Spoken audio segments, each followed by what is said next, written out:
अस्सलाम वालेकुम।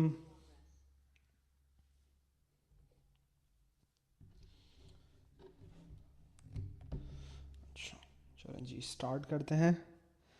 सो today we will इंशाल्लाह try to wrap up at least the DC circuits part of this chapter. वैसे अगर देखा जाए तो हमारा कंटेंट अच्छा खासा रहता है। We have still the entire part of waves left, electromagnetism, तो आई थिंक लाइक अच्छा खासा रह गया है। और we will try to do as much as possible in the live classes. Obviously Ramzan आ रहा है, सो उससे पहले भी काफ़ी सारी चीज़ें करने का इरादा है। और in Ramzan as well we'll try to take it up a notch, extra classes वगैरह कुछ करते हैं। जैसे कि अभी जो डेज़ टू कम है इस पर छुट्टियाँ आ रही हैं। So O levels is for some reason the one which is the farthest behind. तो हम लोग कोशिश करते हैं कि we close the gap in on the syllabus. अच्छा, सो लास्ट टाइम हम लोग कुछ सवाल कर चुके थे सीरीज़, पैरेलल और इनके कॉम्बिनेशन की। So this is the last thing we did. Now we're moving on to voltage divided rule या voltage division rule. हमें क्या पता है कि फॉर एग्जांपल सीरीज सर्किट्स में करंट सेम रहता है, वोल्टेज स्प्लिट होता है। And basically if you remember, क्योंकि करंट सेम रहता है, so from this equation I can also say कि if I is constant, voltage is proportional to resistance. ठीक है, तो इसको आप में से कुछ लोग शायद रेशियो मेथड भी कहते हों, but basically how can you find the voltage across a resistor without having the need to find the current, right.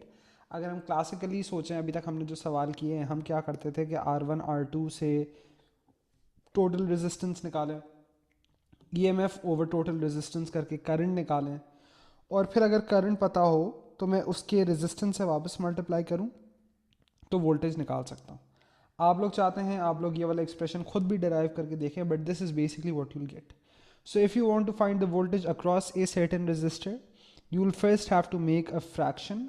Numerator में आपके पास उस चीज़ का रेजिस्टर आ रहा होगा जिसका आप जिस उस वो रेजिस्टेंस आ रहा होगा जिसके अक्रॉस आप वोल्टेज निकालना चाह रहे हैं। फॉर एग्जाम्पल इस डायग्राम में मैं कह रहा हूँ V1 ढूंढना चाह रहा हूँ। न्यूमरेटर में आया R1, डिनोमिनेटर में आया बेसिकली दोनों का सम जिस R1 प्लस R2।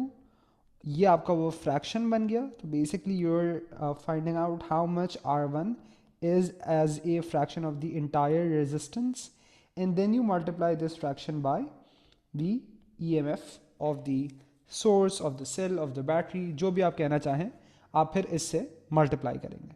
सही है, तो ये इसका तरीक़ेकार है। इसी तरीके से अगर मैं V2 ढूंढ रहा हूँ तो इसके बारे में सोचने के भी एक दो तरीके हैं। एक तरीका तो ये हो सकता है कि भाई अगर मैंने V1 निकाल लिया है तो from E I would just have to subtract V1 to get V2। या अगर मुझे इसका भी वोल्टेज डिवीजन वाला एक्सप्रेशन लिखना है तो मैं कह सकता हूँ R2, राइट, क्योंकि आप उसके अक्रॉस वोल्टेज निकालना चाह रहे हैं, divided by R1 plus R2 into E। सही है, so this is basically voltage division. तो डायरेक्ट प्रोपोर्शन के हिसाब से आप ये रेशो यूज करके इसकी वैल्यू जो वोल्टेज इसकी है वो आप ढूंढ सकते हैं। अच्छा, the nice thing about this is it can also be extended to more than two resistors. तो समझे कि अगर यहाँ पे कोई तीसरा रजिस्टर R3 भी होता, तो फॉर एग्जांपल अगर आप R1 के अक्रॉस ढूंढ रहे होते, so it would have just become in the denominator plus R3 वाला एक एक्सप्रेशन भी आ जाता। तो अगर R3 निकालना होता तो वो R3 over R1 plus R2 times plus R3 multiplied by E उसी हिसाब से बन जाता है। So this is a pretty useful thing because it gives you the voltage without solving for the क्या कहते हैं current. The steps to solving circuits, basically आपने क्या करना है कि भाई आपने सारे रेजिस्टर को मिलाना है, सारे सेल्स को कंबाइन करना है इफ़ एप्लीकेबल, एंड देन जब आपके पास एक सेल का ईएमएफ हो, उसके सामने एक रेजिस्टेंस का वैल्यू हो, फिर आप सॉल्व करते हैं। इन द पास्ट भी हम लोग यही करते आए हैं।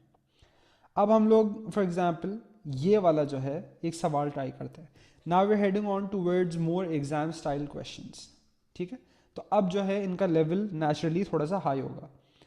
For the circuit below, the variable resistor can be set to any value in the 0 to 10 ohm range. So 0 से 10 के दरमियान आप इसका कोई भी वैल्यू अपनी मर्जी से स्टेट सिलेक्ट कर सकते हैं. State one disadvantage of connecting cells this way. अच्छा, what is this way? It's basically series, right? तो इसके तीन नुकसानात है. If you have been revising, you know. या तो आप इसकी ब्रेकेज की टर्म्स में बात कर सकते हैं, या स्विचिंग की टर्म्स में बात कर सकते हैं, या basically the cell running out की टर्म्स में बात कर सकते हैं. So I am going to say that this battery, cells के कलेक्शन को बैटरी कहते हैं. So this battery will run out faster. ठीक है, तो ये इसका क्या कहते हैं, ये हो गया डिसएडवांटेज. पार्ट बी का 1, ईएमएफ ऑफ द बैटरी. ठीक है, अच्छा ईएमएफ मेरा आप लोगों से सवाल है, क्या होगा?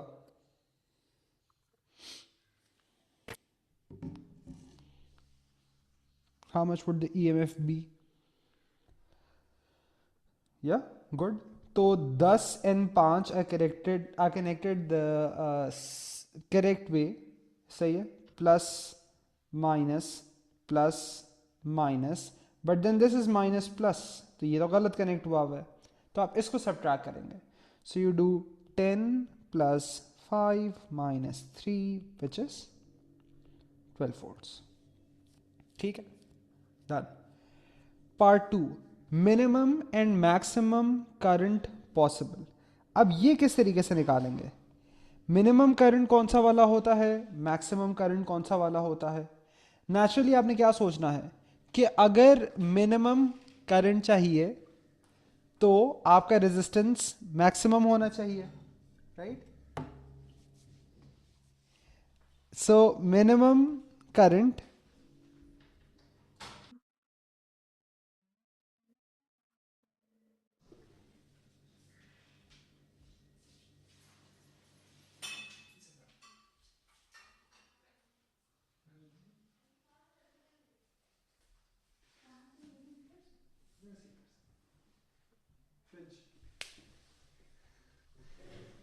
So minimum current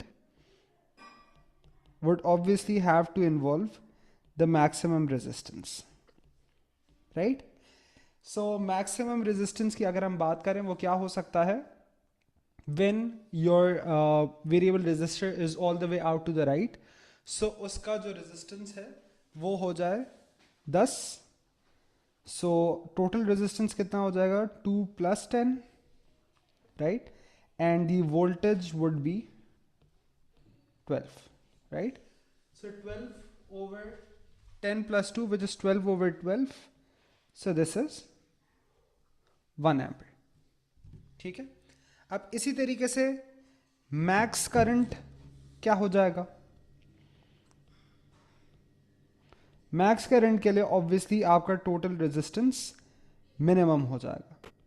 so total resistance minimum होने का क्या मतलब है कि आपका वेरिएबल रेजिस्टर का रेजिस्टेंस 0 हो जाए. तो इसका 0, इसका 2 is 2. So in that case it would be 12 over just 2, which is 6 amperes. ठीक है, अच्छा part C. Initially the rheostat was at 0 ohms. Its resistance is gradually increased. Explain the effect of this on the voltage across the 2 ohm resistor. हो सकता है आप में से कुछ लोगों को ऐसे सवालों में मसला आए कि ये वाला सवाल नहीं समझ आता कि कैसे करना है, राइट? सो अब इसकी बात करते हैं. अब देखें 0 ओम यानी बेसिकली ये मैक्स करंट से मिन करंट की तरफ जा रहा है, राइट? मैं आहिस्ता आहिस्ता रेजिस्टेंस बढ़ा रहा हूँ तो करंट कम होता जा रहा है. आपने ये बताना है कि इसका रेजिस्टेंस बढ़ने से इसके वोल्टेज पे क्या फर्क पड़ेगा, right? Now, every question of this sort basically can be done in two ways. ठीक है, अगर ऐसा सवाल आएगा, if this is like max credit, this would be for something like 3 marks. ठीक है, अब इसको समझाने के दो तरीके हैं. एक तरीका is using the classics, जो अभी आपने बेसिकली कैलकुलेशन में देखा. सो मेथड 1 में मैं ये कहूँगा, let's do method 1 first. Method 1 current वाला तरीका. मैं कहूं कि अगर रेजिस्टेंस बड़ा है, right, so total resistance increases, right, total resistance बढ़ेगा तो करंट को क्या होगा, करंट कम हो जाएगा, राइट, ऑब्वियसली.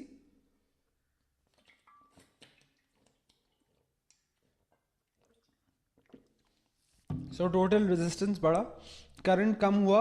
आपको किस पे कमेंट करना है कि इसके वोल्टेज को क्या हो रहा है, राइट. अब यहां पे कुछ लोग एक गलती ये करते हैं, this is a common mistake. They try to sometimes use V equals to IR on this. Don't make this mistake. Why should you not make this mistake? क्योंकि देखिए अभी आपने क्या कहा कि इसका जो है बेसिकली, अगर इसकी बात करूं तो आपने यहां पे इसका रेजिस्टेंस बढ़ाया तो करंट कम हुआ. अब मसला यहां पे ये है, now it becomes difficult to see कि क्या होगा वोल्टेज को, बढ़ेगा कम होगा, करंट तो कम हो रहा है, रेजिस्टेंस तो बढ़ रहा है. So this is difficult to see. So try not to do this and I will explain why in a minute. इसकी बात कर ले, ये तो फिक्स रेजिस्टर है ना, इसमें आपको पता है आर चेंज नहीं हो रहा. तो अगर आई कम होगा तो वोल्टेज भी कम हो जाएगा. सही है. सो व्हाट आई वुड से इन a case like this is hence the voltage across 2 ohms decreases. ये आप लोगों को समझ आया मेथड 1 की reasoning? Any questions regarding this?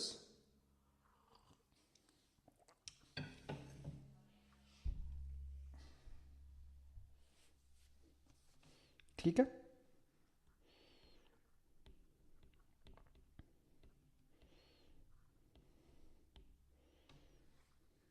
Done guys, आगे चलें.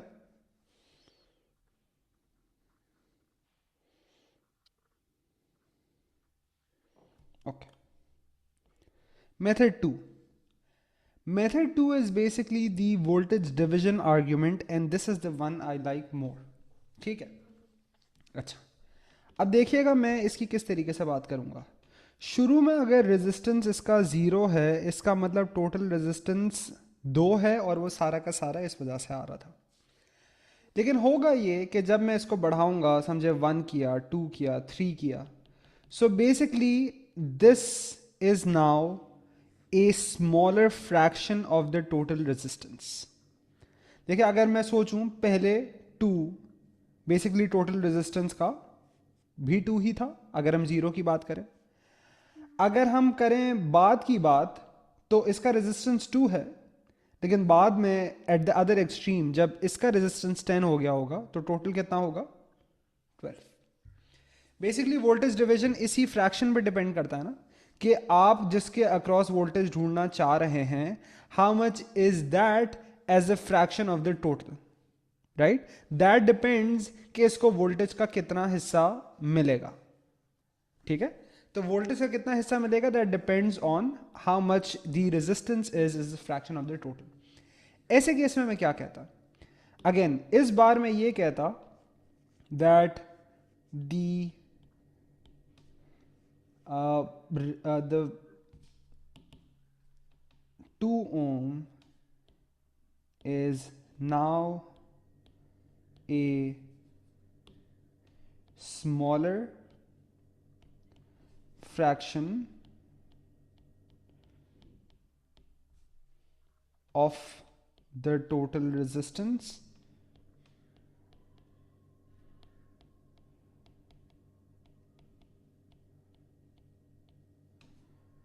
by voltage division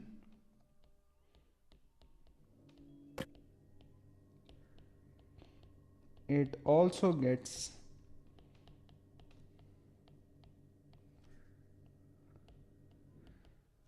a smaller portion of the EMF.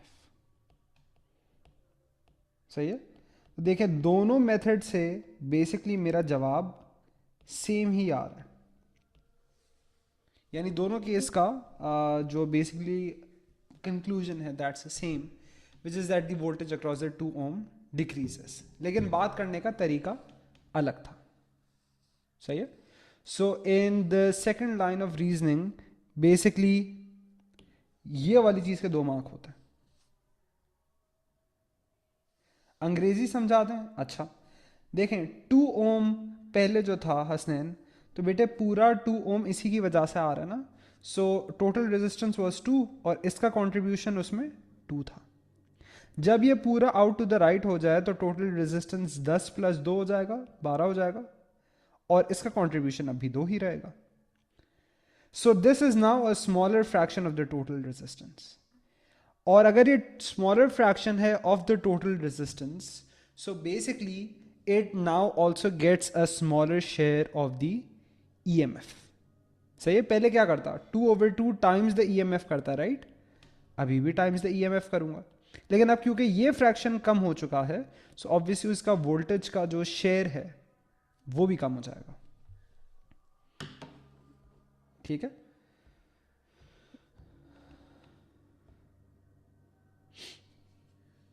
ये एग्जाम्पल समझ आइए आप लोगों को. सो this is more like a exam style question. अगर आप लोगों ने सवाल देखे हैं तो इससे मिलते जुलते किस्म के सवाल आते हैं. डन?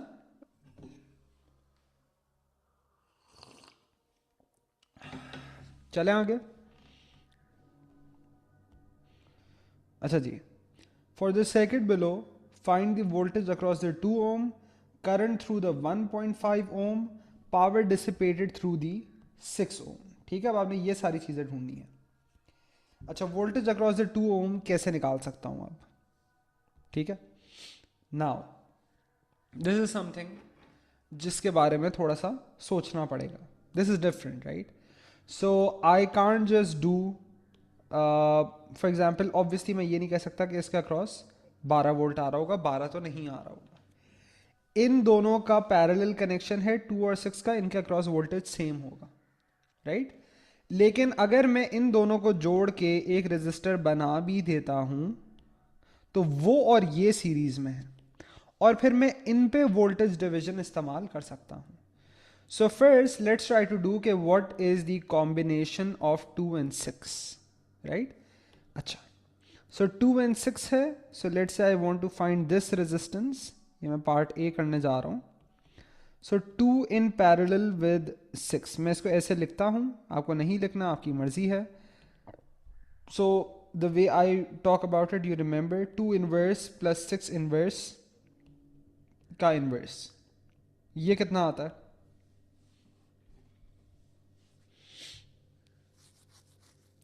प्रोडक्ट ओवर सम भी यूज कर सकते हैं, इसमें भी कोई बुराई नहीं है.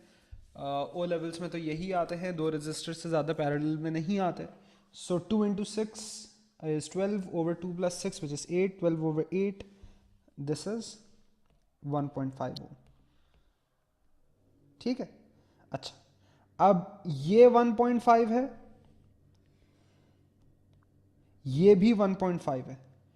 तो मुझे बताएं 2 ohm के अक्रॉस कितना वोल्टेज आ रहा होगा? कैलकुलेशन के बगैर आप लोग बता सकते हैं?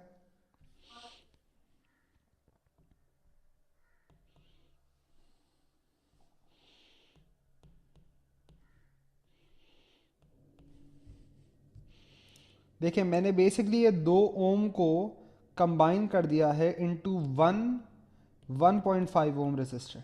ऐसा ही है? अब मुझे इसके अक्रॉस वोल्टेज चाहिए. सो क्या हो जाएगा? इसका रेजिस्टेंस न्यूमरेटर में 1.5, डिनोमिनेटर में दोनों का सम मल्टीप्लाइड बाई 12. मैं आप लोगों से ये सुनना चाह रहा था कि सर क्योंकि दोनों का रेजिस्टेंस बराबर है, दोनों के अक्रॉस वोल्टेजेस भी बराबर होंगे.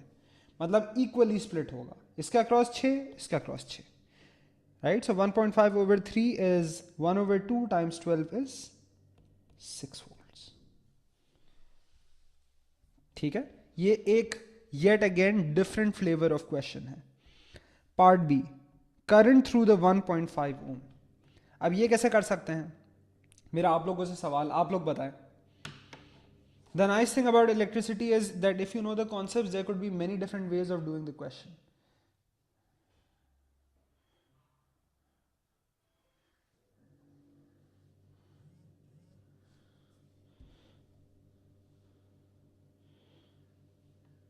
Yes, हंसने सही है. V equals to IR, तो V क्या है, R क्या है, ये बताएं. मैं यही सुनना चाह रहा हूँ ना कि क्या तरीका आप लोग यूज करेंगे.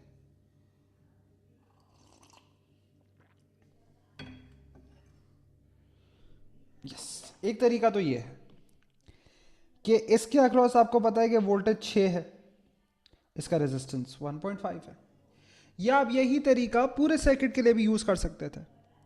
पूरे सर्किट में आपको पता है कि 12 है, और अगर मैं इन सबको, ये जिसको मैंने ऐसे तोड़ा था, इन दोनों को कंबाइन कर दूं तो ये बेसिकली सीरीज में ही है ना. 1.5 सीरीज में ही है, तो अगर इन्हें भी कंबाइन कर दूं तो मेरे पास ये करंट आता, which is also the current through this. I could have also done 12/1.5 plus 1.5, और आई कैन जस्ट डू 6/1.5. दोनों से जवाब सेम आ रहा है. So 6 volts across the 1.5, right? And 1.5 उसका resistance, which is 4 amperes. ये समझ आ रहा है?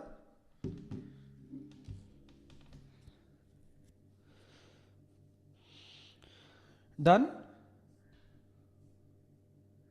अच्छा, करंट थ्रू द 1.5 हो गया. C, power dissipated through the 6.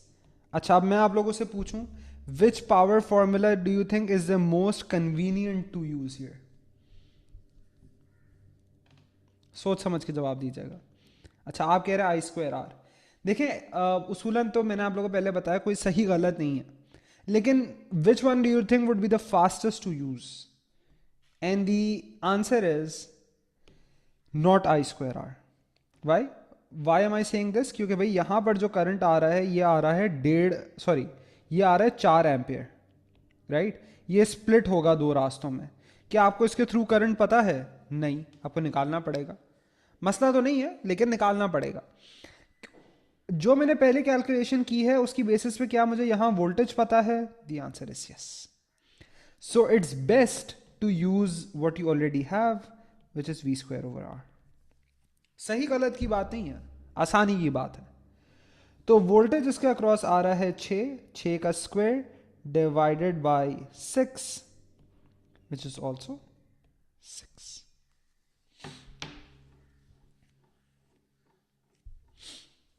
Done? ये समझ आ रहा है? ये बहुत ही हाई लेवल एग्जाम्पल्स हैं जो अभी हम कर रहे हैं. ठीक है. अच्छा, अब देखें, कहता है that 2 ohm resistor is now replace with a 10 ohm resistor. तो भाई 2 को हटाओ, 10 को लाओ. Explain the effect of this on the power dissipated by the 1.5 ohm resistor. सही है. अब वो कह रहा है कि भाई मैंने 2 को हटाया, 10 को लाया. आप मुझे ये बताओ कि ये जो पावर डिसिपेट करेगा इस पे क्या फर्क पड़ रहा है. ठीक है. अगेन आप लोग पहले सोचे, फिर मैं इसको डिस्कस कराता हूं. There is again the current way, there is again the voltage division way. Both are right, but whatever you do you need to be very thorough. आप समझे कि ये सवाल भी 3 मार्क का है, आप इसका जवाब कैसे लिखेंगे ये सोचें.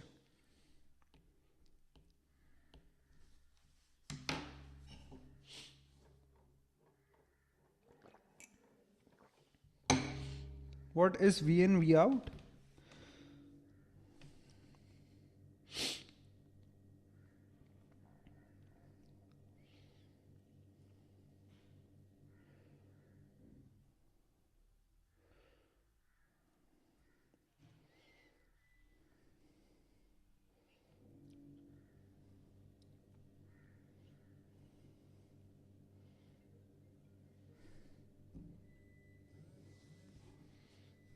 अच्छा, अब मेरी करंट वाली पहले रीजनिंग देखते हैं, मेथड 1। ए लेवल्स तो नहीं है कि एग्जामिनर कहे कि भाई इसी तरीके से करो, वो आपकी मर्जी होती है, ठीक है। अच्छा, मेथड 1 क्या है? करंट वाली रीजनिंग। करंट वाली रीजनिंग में आप ये कहेंगे कि भाई अगर इसकी जगह 2 की जगह में 10 लाया, पहला सवाल टोटल रेजिस्टेंस को क्या हो रहा है? तो पहली चीज तो मैं ये कहूंगा टोटल रेजिस्टेंस बढ़ा, सही है। दूसरी चीज, टोटल रेजिस्टेंस बढ़ा तो करंट को क्या हुआ? करंट कम हुआ। अगर करंट कम हुआ तो इसका मतलब हुआ कि आपका टोटल करंट ही कम हो गया, राइट। सो बेसिकली हर जगह ही करंट कम हो जाएगा। तो अगर यहां करंट कम हुआ तो पावर को क्या होगा? Which formula would you be referring to? आपके लिए आसान है to talk about I square R. Why? Because R is constant, so I can say power is basically proportional to I square. तो अगर करंट कम होगा तो नेचुरली पावर भी decrease करेगा, सही है। That was method 1। What is, okay मैं फिर से बता देता हूं। देखिए मेथड 1 में मैंने ये कहा कि भाई अगर ये बड़ा है, राइट, अगर हम देखें टोटल रेजिस्टेंस कैसे कैलकुलेट होगा, ये इन पैरेलल विद 6 होगा ना। पहले 2 इन पैरेलल विद 6 था, अब 10 इन पैरेलल विद 6 होगा, तो वैल्यू नेचुरली बड़ी आएगी। और 1.5 जैसे पहले ऐड हो रहा था वैसे ही ऐड होगा। सो टोटल रेजिस्टेंस बढ़ा ना, बढ़ गया। करंट कैसे निकालते हैं? Voltage over total resistance. Total resistance बढ़ा तो करंट कम हो गया। हमें इसकी पावर की बात करनी थी ना। अब देखिए जो फॉर्मूलाज हैं उसमें सबसे कन्वीनियंट यूज करना आई स्क्वायर आर है। इस वजह से क्योंकि ये तो फिक्स रेजिस्टर है तो इसका करंट तो कांस्टेंट है, इसका रेजिस्टेंस तो कांस्टेंट है, sorry. So power is basically proportional to I square. तो करंट कम हुआ तो पावर भी कम हो गया। अब समझ आ गया Abdullah? What is then method 2? Method 2 is again the voltage argument. तो पहले तो आप ये सोचें कि अगर इसका रेजिस्टेंस बढ़ेगा तो इस ब्रांच के अक्रॉस वोल्टेज को क्या होगा? What would happen to the voltage here? Obviously, right? Overall resistance बढ़ेगा इस ब्रांच का तो इसका वोल्टेज भी बढ़ेगा। तो मैं इसी से स्टार्ट करता हूं, दैट वोल्टेज अक्रॉस दी 6 ओम कह देता हूं क्योंकि वो तो चेंज नहीं हो रहा ना। So voltage across the 6 ohm increase करेगा, ठीक है। अच्छा अब यहां पर देखिएगा, मैं अब एक और अलग रास्ता निकालूंगा। अगर इसके अक्रॉस वोल्टेज बढ़ेगा एंड आई नो कि because this is a series circuit, so voltage जो है इस तरीके से होना चाहिए कि EMF of this, let me call this V1, let me call this V2। तो मुझे पता है ना कि किसी भी वक्त पे ये इक्वेशन ट्रू होनी चाहिए, यस। तो मतलब ये उतना ही है क्योंकि वही बैटरी कनेक्टेड है। आपने कहा V1 बढ़ेगा तो V2 को क्या होगा? कम होगा, सीरीज सर्किट है, राइट। सो मतलब voltage across the 1.5 ohm would decrease, सही है। तो मैंने कहा अगर voltage across the 6 ohm increases, the voltage across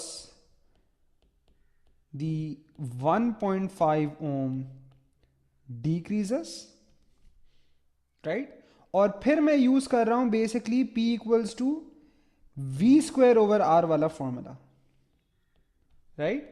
again R constant है, so can I say P is really proportional to V square. सो मतलब वोल्टेज कम हुआ तो पावर भी कम हो गया।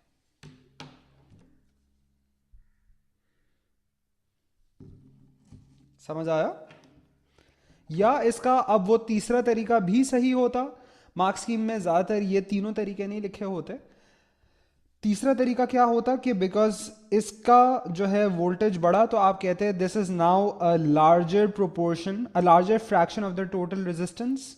सो इसका वोल्टेज बढ़ा तो इसका वोल्टेज कम हो गया। या ये भी कह सकते थे कि भाई अगर ये बढ़ गया है so this is now a smaller fraction of the total resistance, तो इसका क्रॉस वोल्टेज कम हुआ तो उसी हिसाब से इसका क्रॉस पावर भी कम हो गया। अगर आपको ये समझ आ रहा है you should be proud of yourself because you are looking at basically intermediate level A level questions. ठीक है, ये आप लोगों को पता है मेरे तरीकेकार होता है कि हम लोग हाई लेवल एग्जाम्पल ही करते हैं।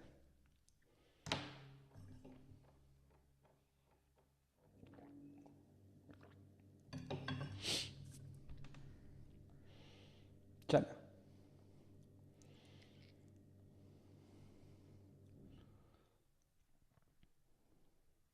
Let's look at this one. For the circuit below, find the total resistance, current through the 8 ohm, voltage across the 10 ohm। पहले ये वाले पार्ट्स करते हैं फिर ग्रे वाले पार्ट पे आएंगे। अच्छा, टोटल रेजिस्टेंस तो देखें पिछले वाले में बेसिकली क्या था कि the parallel combination of two was in series with the third one. इधर पे there is a parallel combination और उस पैरेलल के अंदर एक सीरीज कॉम्बिनेशन है, right. So it's a different one as compare to what it was before. Obviously आप सवाल सवाल के हिसाब से देखेंगे, हम हर तरीके का पॉसिबल सवाल देख रहे हैं इस वक्त। This is the key to mastering electricity कि आप जितनी अच्छी प्रैक्टिस करें, समझे कैसे सवाल के जवाब कैसे देंगे, so that basically like makes you really solid. Part A, ये आपसे पूछ रहा है टोटल रेजिस्टेंस कितना है। ठीक है, अच्छा तो टोटल रेजिस्टेंस क्या हो जाएगा, basically it's the 8 in parallel with the series combination of 10 into which you might say is basically 12, right? So 8 in parallel with 12, so 8 inverse plus 12 inverse का inverse, ये बताएं कितना आता है।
अच्छा तो इसका जवाब क्या आ रहा है,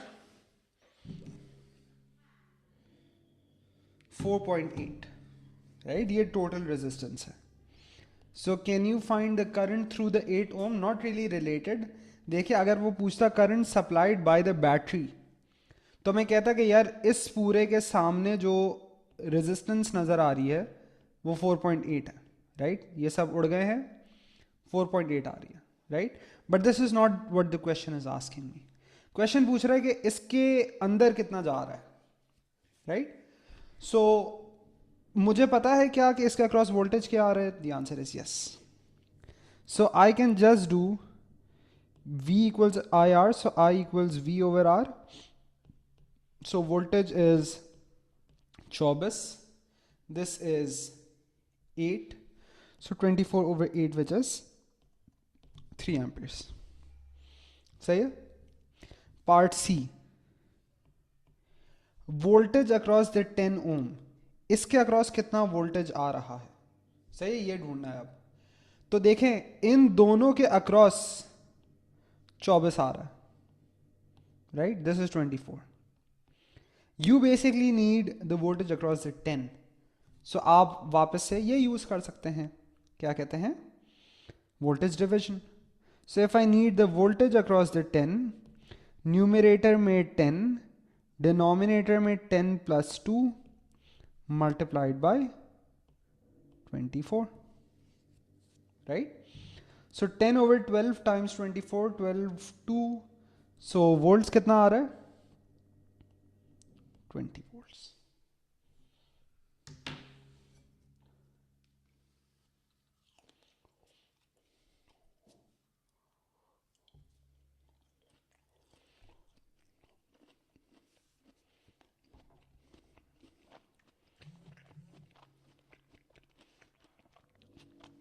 done.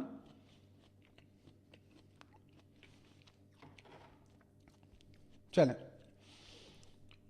a new resistor is added in parallel as shown. Explain the effect of this change on the current supplied by the battery। ठीक है, वो कह रहा है मैं एक रेजिस्टर को यहां ऐड कर रहा हूं पैरेलल में।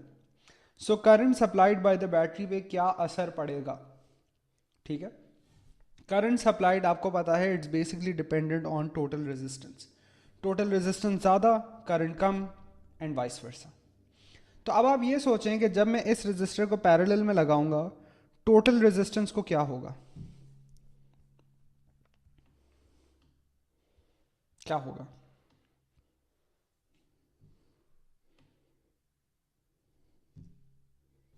राइट। सो आपने कहा कि अगेन क्या क्या कहेंगे, आपने कहा total resistance decreases, right, and basically you will say that the current supplied is V over RT। so अगर RT बढ़ रहा है तो आपका करंट कम होगा, तो आप कहेंगे current supplied decreases। A levels में कैसे सवाल आते हैं, वो यहाँ पे शायद करंट की जगह he might have said the word power, power supplied. तो पावर सप्लाइड में आप क्या सोचते हैं कि भाई बैटरी का तो कोई रेजिस्टेंस नहीं होता एटलीस्ट इन ओ लेवल्स, तो हम कहते हैं कि P is just equal to V I. You pick up the expression जिसमें R नहीं है, तो आप कहते हैं कि V तो उतना ही है, करंट कम हो गया, सो पावर सप्लाइड भी कम हो गया, right. So that is how that would happen, but here the question is just still here current supplied through out, yes, her branch में करंट कम होगा।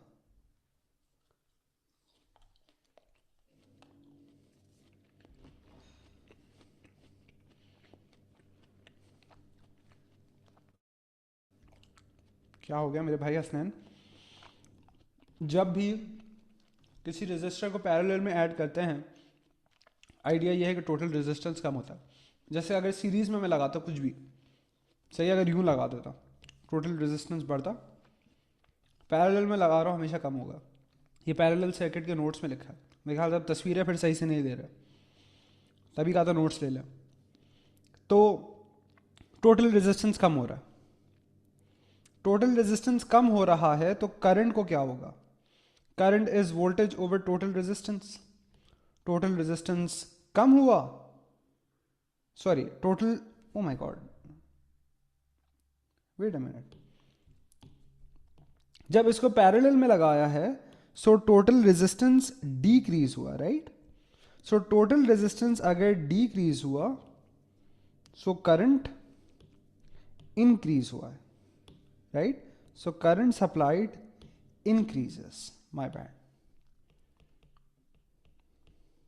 सही है। सो करंट सप्लाइड इंक्रीजेस, आप ये पूछ रहे थे, चलें ठीक है, thank you for the catch, मतलब सही से तस्वीरें ले रहे हैं मतलब। चलें लेट्स गो ऑन। अच्छा जी, different type of question all together.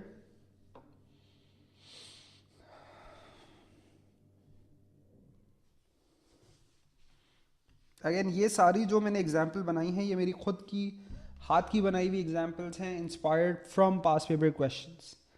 For the circuit shown calculate the ammeter reading when the switch is open. सही है. तो स्विच ओपन हो तो रीडिंग क्या होगी, राइट? अगर स्विच ओपन है तो बेसिकली यहाँ तो कोई करंट जा ही नहीं रहा. सो this is non existent, right? तो क्या है कि आपका करंट यूं जा रहा है, यूं जा रहा है, यूं जा रहा है, यूं जा रहा है, यूं जा रहा है, right? So in a case like this, your total resistance is basically 6 plus 12, which is 18. Current कितना हो जाएगा? V over RT, right? Which is 12 over 18, which is 2 over 3 या 0.67 amperes. 0.66 नहीं, 0.67 कहेंगे. ठीक है. अच्छा, part B, ammeter reading when the switch is closed. अब इसके बारे में क्या क्या ख्याल है आप लोगों का? स्विच क्लोज कर दिया, अब क्या होगा? No resistance in the left one. इसका क्या मतलब है? ये मैंने टेक्निकल सवाल पूछ रहा हूँ. This is a pretty high level concept. एक दो बार आपके पास पेपर्स में आया हुआ है. Very good. Basically we say that this wire shorts this. Short circuit का नाम सुना है ना? ये शॉर्ट सर्किट होता है.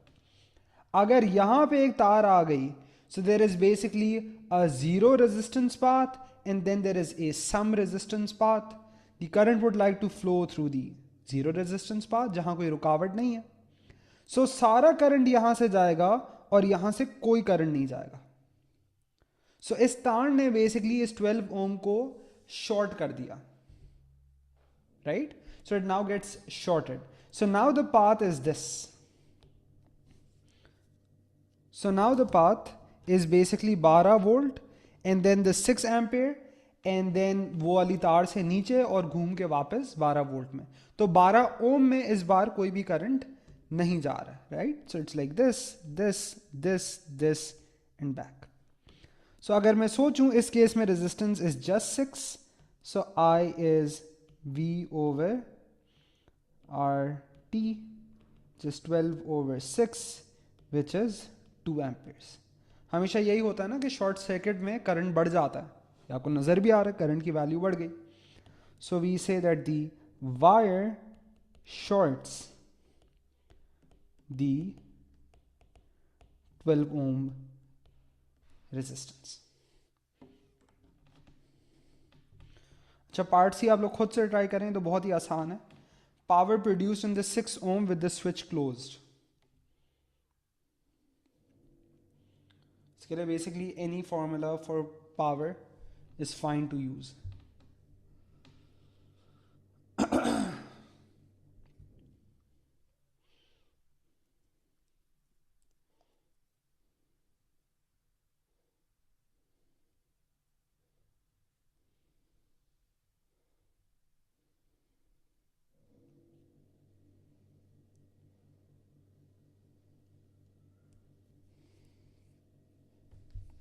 Right.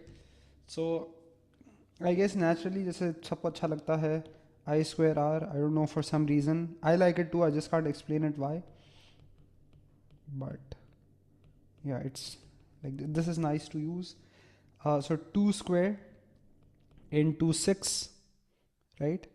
So that's 4 into 6, which is 24. V square over R भी ठीक है. उसूलन सोचा जाए तो P equals to VI भी ठीक है, क्योंकि जब सिर्फ ये दोनों कनेक्ट होंगे सो सारा वोल्टेज ही 12 यहाँ पे आ रहा है. इसमें कोई गलत नहीं है. अच्छा, part D. This is I think a relatively older pass paper like 2012 or something. Another resistor also of 6 ohm has a marked power rating of 0.5 p. Explain why this resistor is not suitable for the circuit shown. तो कह रहे हैं एक और resistor है, वो भी 6 ओम है, राइट? जैसा कि ये 6 ओम है, लेकिन उसकी पावर रेटिंग 0.5 p है. So why is it not suitable? आसान सी बात है, आप लोग बताएं क्या होगा.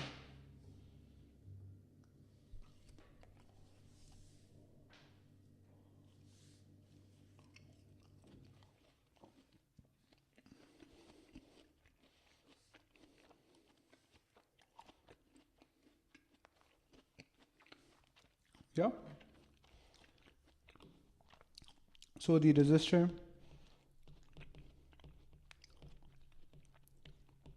would blow since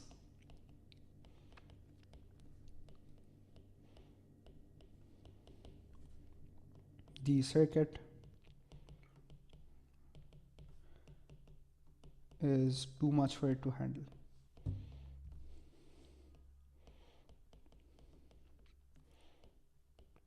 Done?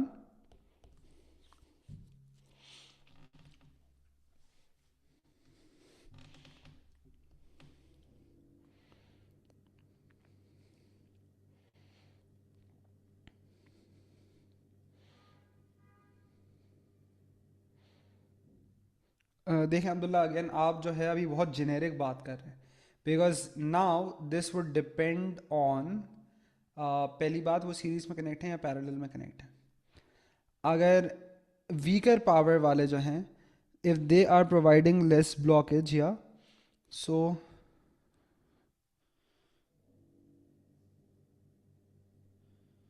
हाँ, तो देखें ना, अगर देखें पहली बात तो अगर ये सीरीज़ में लगे हैं तो दोनों में बेसिकली जो हीटिंग इफेक्ट है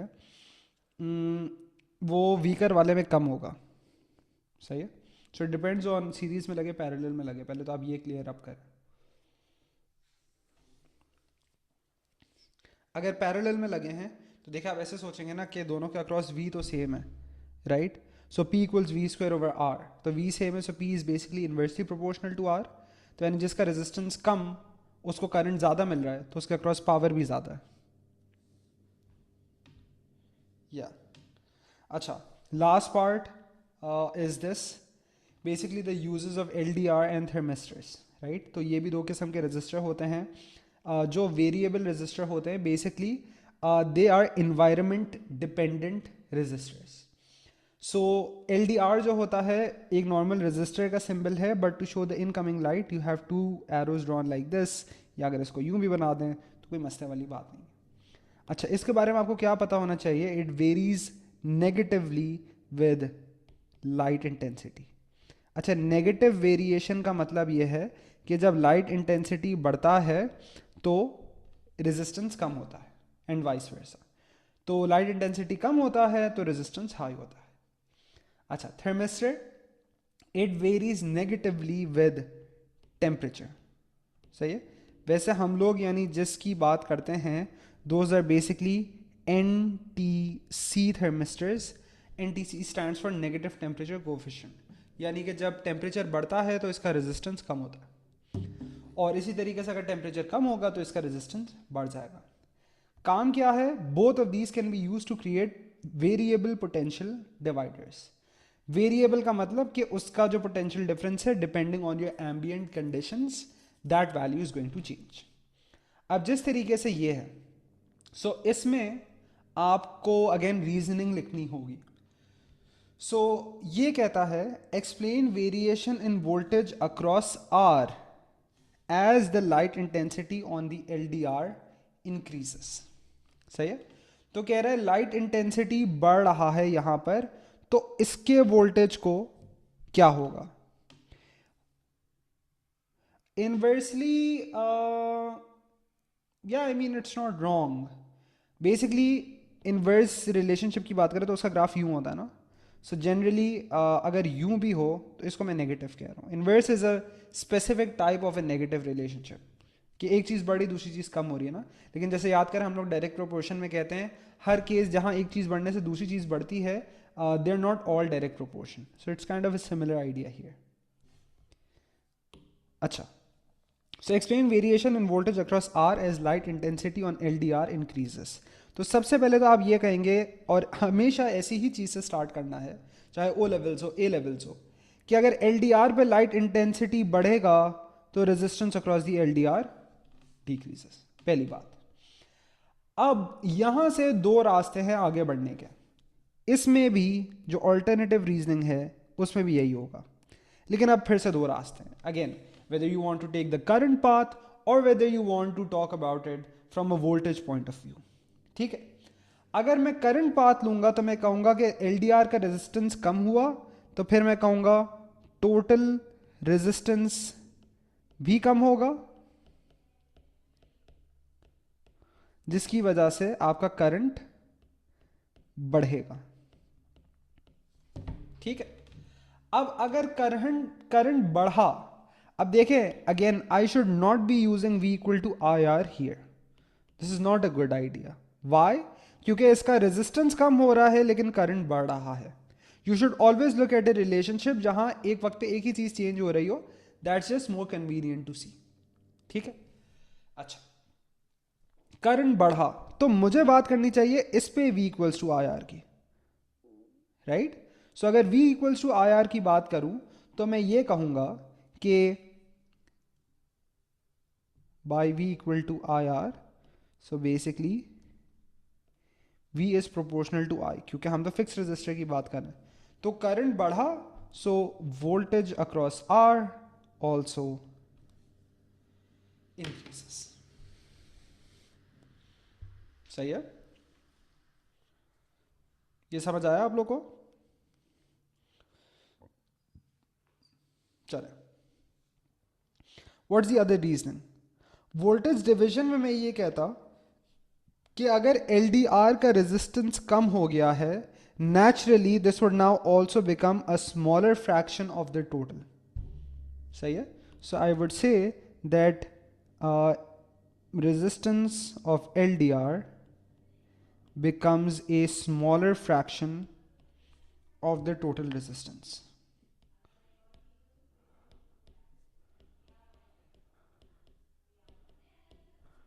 Of total resistance. सही है, वैल्यूज की मदद से अगर मैं एग्जांपल दूं तो समझे कि ये है 10, ये पहले था 5 और अब रेजिस्टेंस कम हो के ये हो गया 2। पहले फ्रैक्शन क्या बनता? 5/10 टाइम्स E, राइट?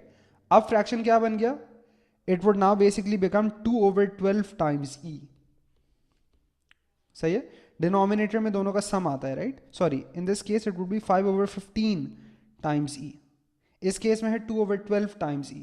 अगर आप ये फ्रैक्शन निकालेंगे तो आपको पता चलेगा 2/12 is smaller than 5/15. So our LDR becomes a smaller fraction of RT, and then I would say takes a smaller share of the EMF. तो कम हिस्सा उठाता है EMF का, तो VR भी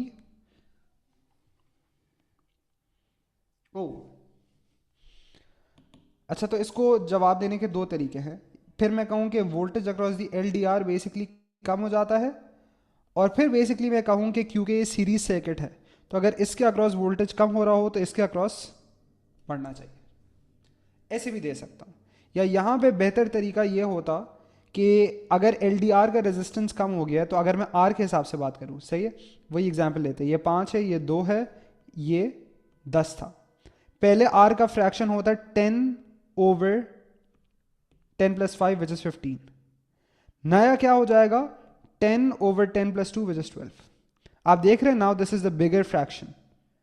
सही है, तो मैं ये कहता कि R now becomes a bigger fraction of the total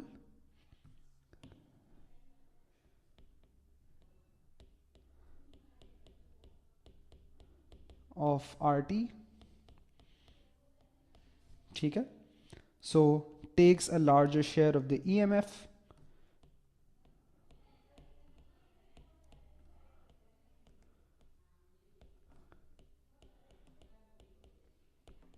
सही है, तो आपका वोल्टेज अक्रॉस दी रेजिस्टेंस बढ़ेगा।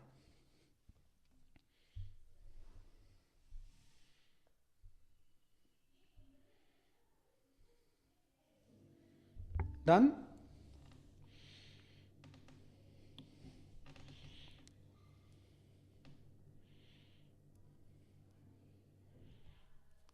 ठीक है, आगे बढ़े।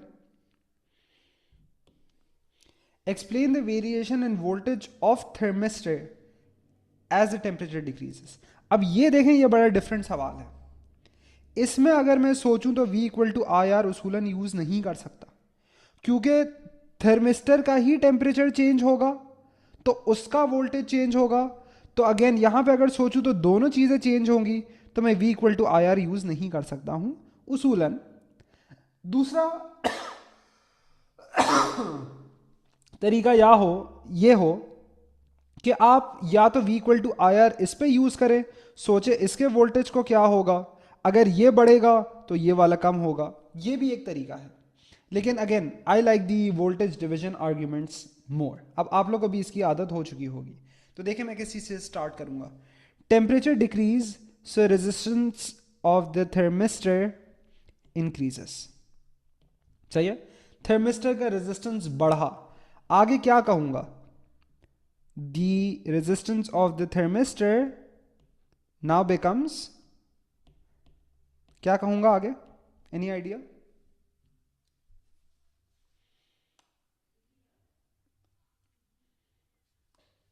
क्या becomes a larger fraction of total। सही है, अब्दुल्ला स्किप ना करे, पहले ये कहेंगे ना, फिर आप ये कमेंट करेंगे कि अब ये बड़ा शेयर उठाएगा ईएमएफ का।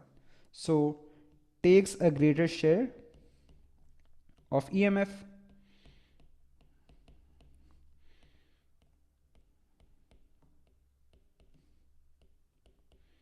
तो इससे आपका वोल्टेज अक्रॉस दी थर्मिस्टर भी बढ़ेगा।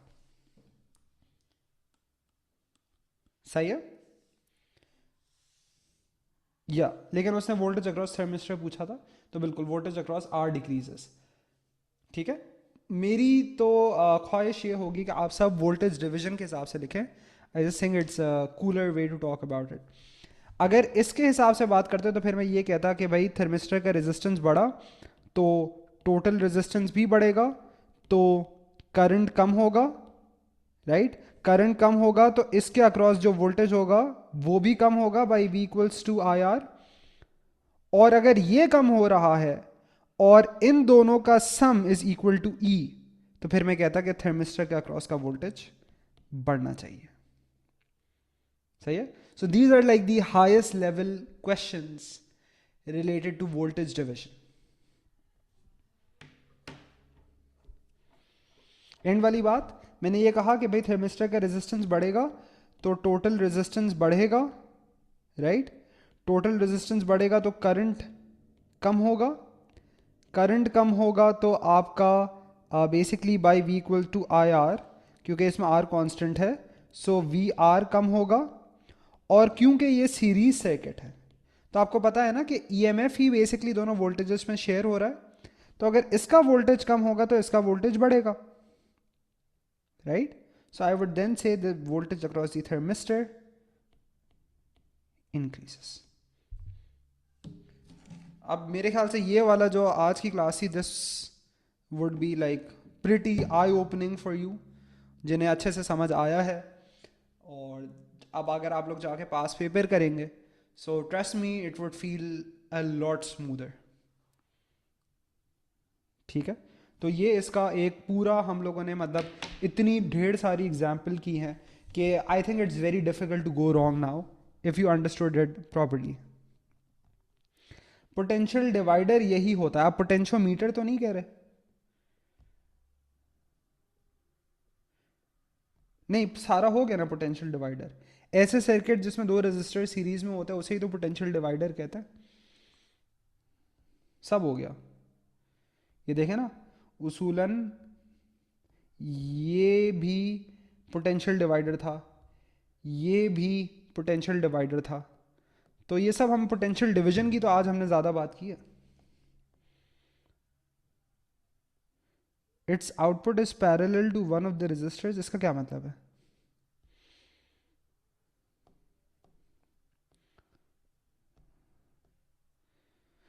आप कहीं इसकी बात तो नहीं कर रहे?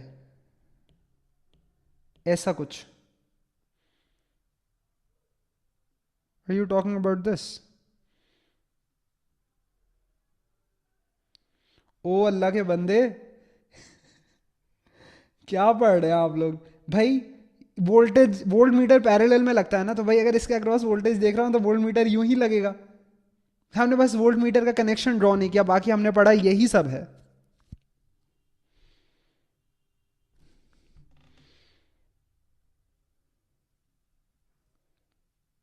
चलें आप भेजिएगा मुझे, लेकिन उसूलन जो जो चीज़ों के सवाल आते हैं ना हमने वो सब कर लिए हैं। ठीक है, so basically DC circuits is also done. Last part of electricity ये हम लोग नेक्स्ट टाइम करेंगे। अच्छा, next time I think our class is going to be on Wednesday which I am pretty sure is an off for you guys. So उसमें हम लोग दिन में क्लास करेंगे और थोड़ी सी लंबी क्लास करते हैं।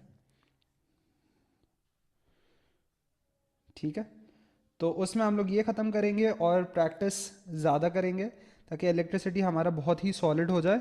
इसके बाद we'll move on to magnetism और फिर मैग्नेटिक फील्ड्स और इलेक्ट्रोमैग्नेटिज्म और वो सारी चीज़ें जो वैसे भी यूट्यूब पे हैं, लेकिन ऑब्वियसली हम लोग क्लास में ज़्यादा करेंगे, साथ करेंगे तो और ज़्यादा मज़ा आएगा।